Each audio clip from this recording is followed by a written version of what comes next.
that specializes primarily in mold inspection, testing, and removal.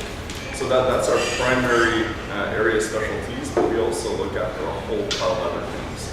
So with mold busters in particular, we do a lot of indoor air quality testing for homes. We have been involved for the last 15 years in testing the indoor air quality facilities, homes, companies, establishments, in order to make sure that it's up to par according to Health Canada standards. So we work a lot with roll-off homes, we work a lot with homes that have been condemned, or homes that are considered to contain asbestos materials, anything that has to do with hazardous indoor air quality.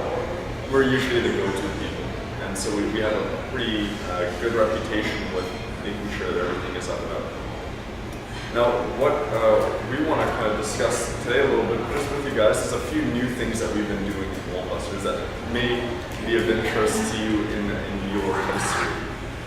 Lately, we had a situation in a downtown apartment on the 3rd. We were doing some mold remediation work there, and as we were walking to the apartment that we were scheduled to fix, one of the other apartments that had been vacant for a long time, you could smell the nicotine coming from that vacant apartment through the door itself.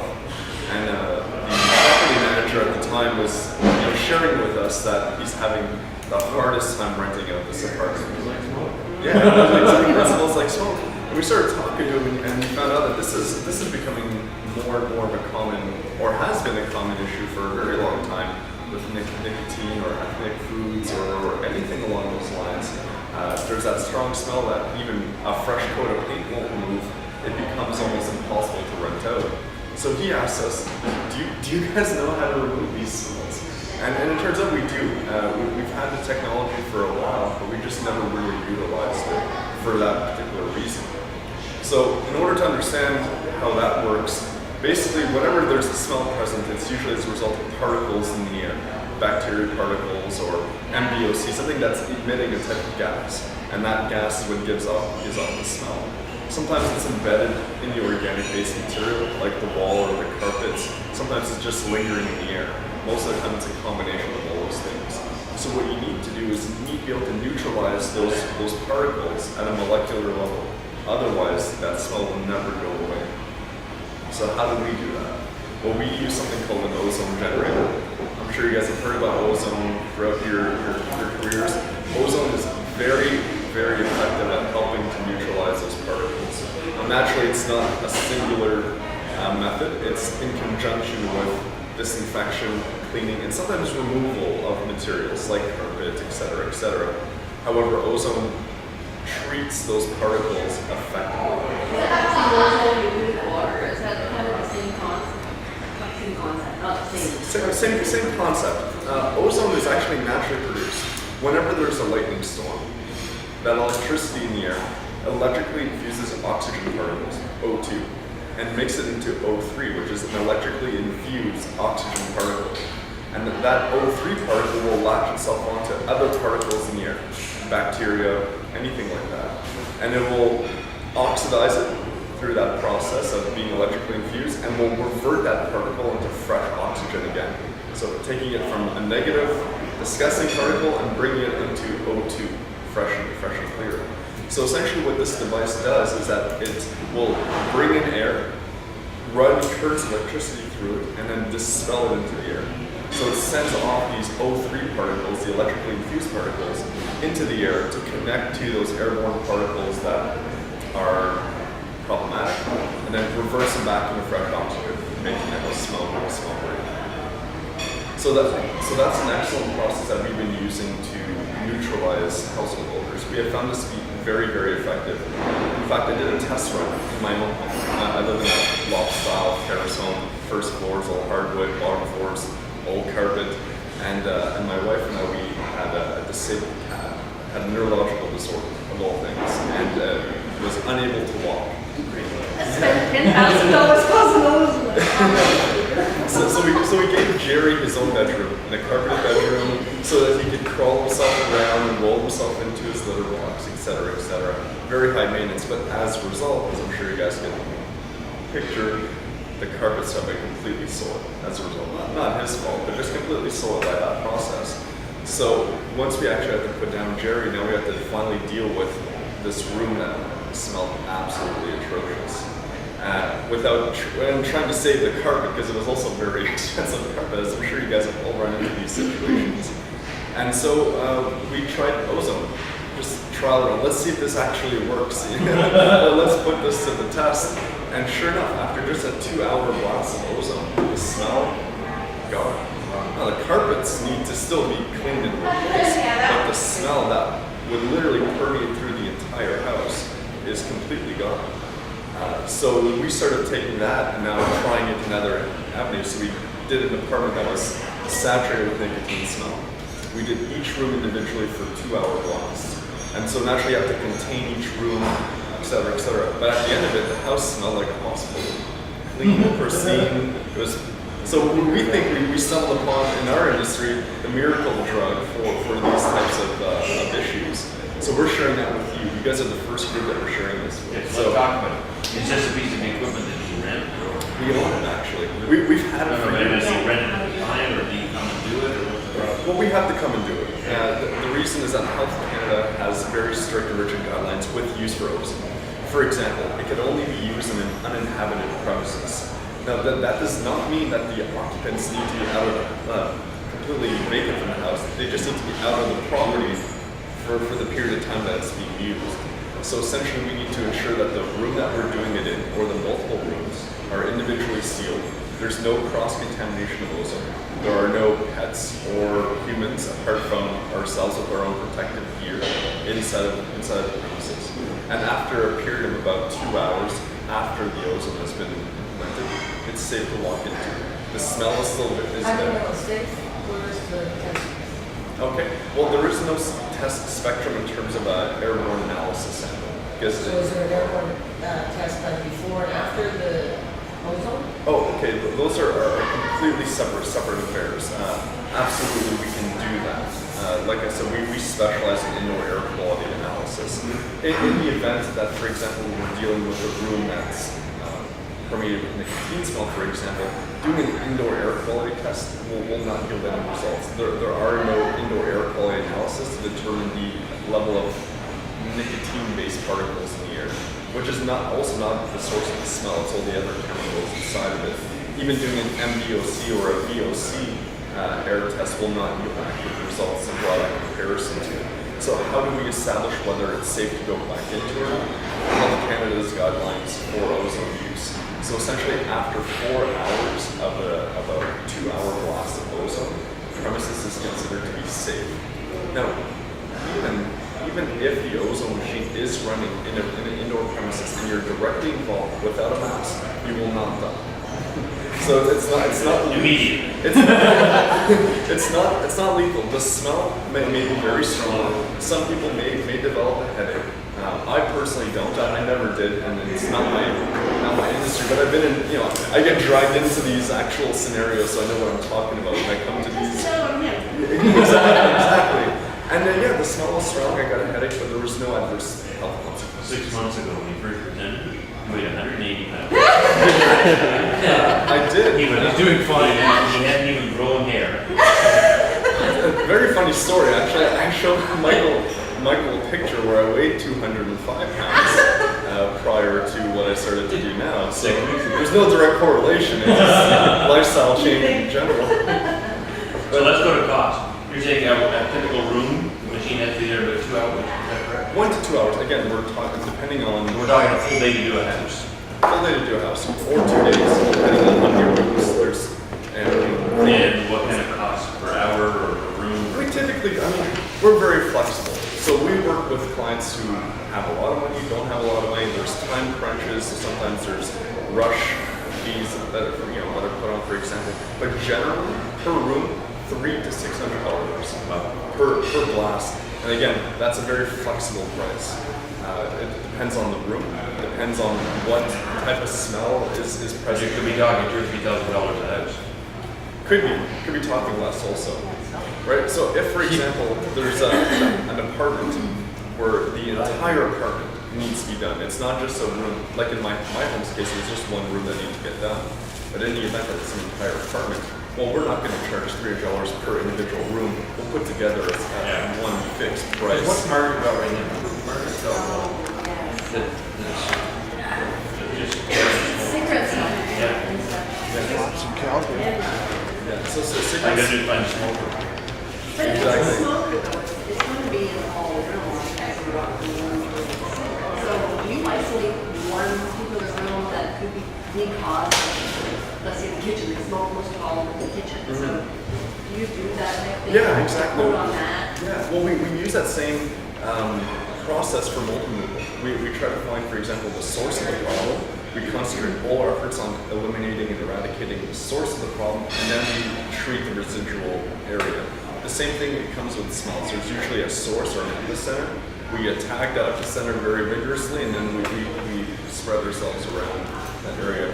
Does the ozone move around in the air? Like, is it, because you're gonna isolate the rooms, does it actually travel from room to room? Oh yeah, it is. It's a particulate. So and if you put in fans to circulate the air, that's a very good question, by the way. And if you put in fans to circulate the air, you could get it to circulate, for example, 2 rooms at once.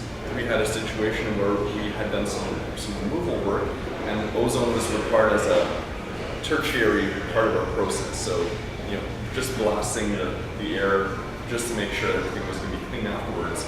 But it was a bathroom that was connected to a storage room, and the wall in between had been removed at a 2-foot perimeter, so there was a gap leading from one room to the next. But we put the ozone machine in one room, put the fan directed it towards the other room, and it's zoned out essentially both rooms together.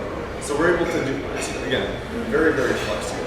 I think that the gist of it is to just indicate that we have this availability.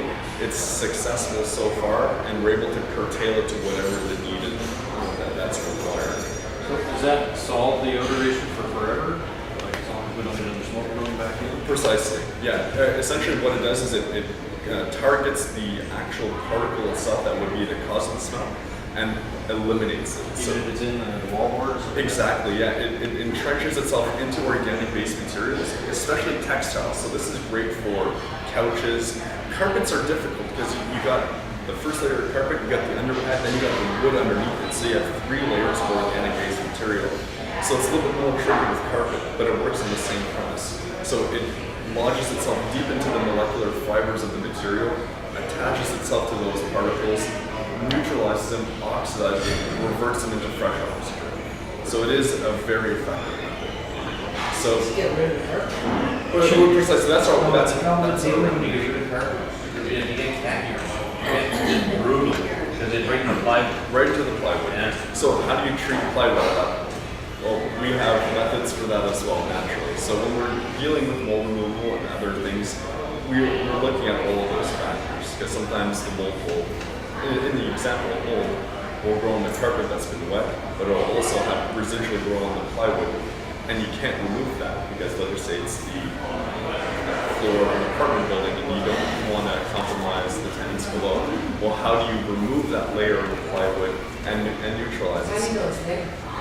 Well, testing. But with mold, Well, that's what I'm trying to get at, that's my first question. How do you go in and test the home to know what exists in the air and what doesn't, so that you know you have to treat and what you know you don't have to okay, treat? no, that's a very good question.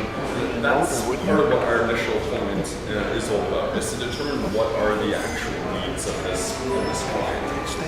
If it's, for example, Carol, go to the bottom. It's a different department. no, that's fine.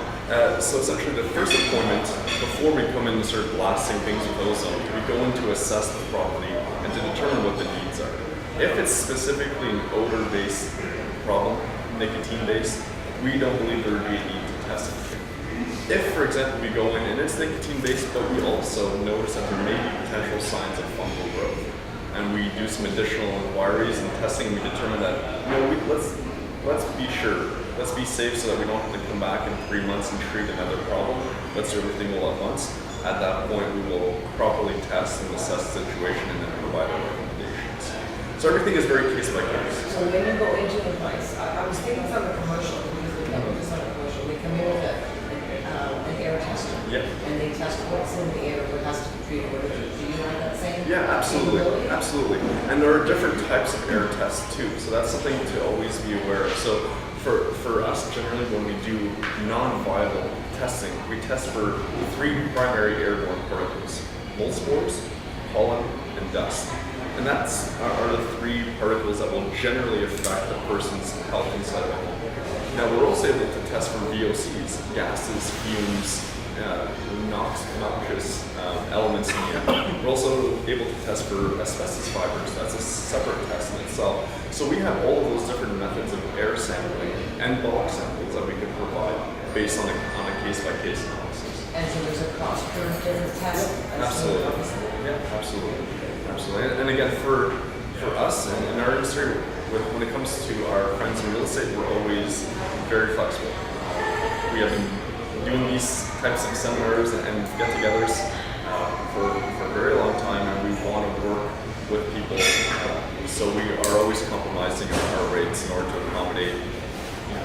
When you're there, will you do the insulation test as well, like for the vermiculite asbestos in the attic? We are able to do all of those things. So again, it really does, we don't go into a single property and do all of the testing in order to determine all of the different factors of the house. We need to assess what are the problematic areas and then zero in on what type of testing will really be required, and then do those testings first. The reason I raise that is that right now there's a couple of challenges out there, right? Where realtors have taken them, and then there's being challenged that they weren't done properly because you got to take them from like a 3 or 4 locations in the attic.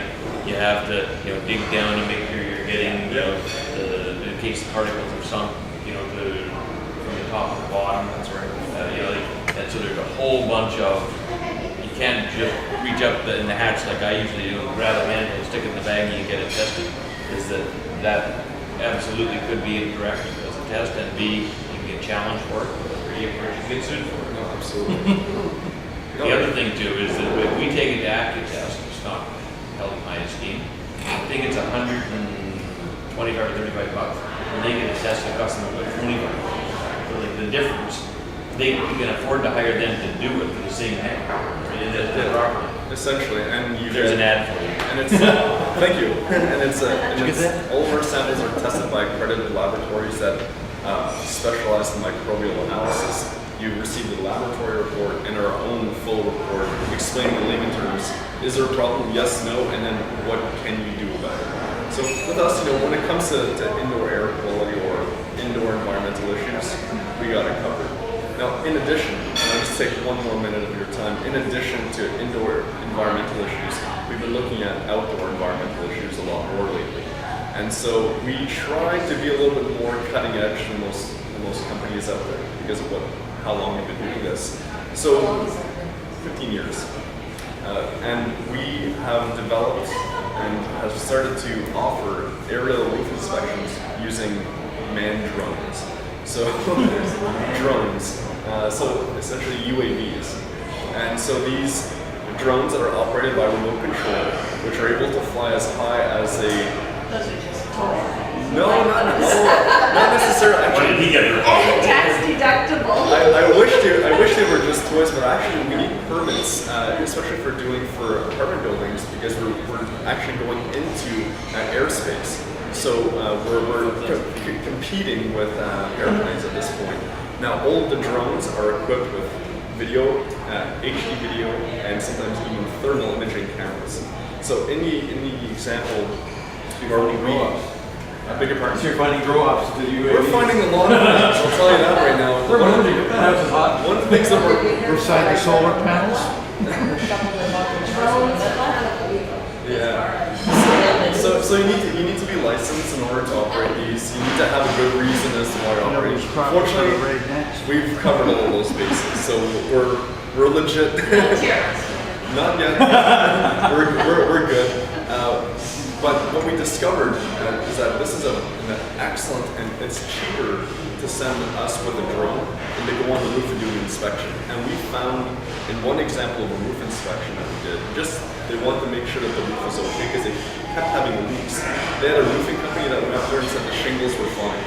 So so we went up, we did the aerial inspection, and we noticed a few things because we were able to get really high up. We were able to see the chimneys. And then these were rows of townhouses, right? So there's picture 3 chimneys.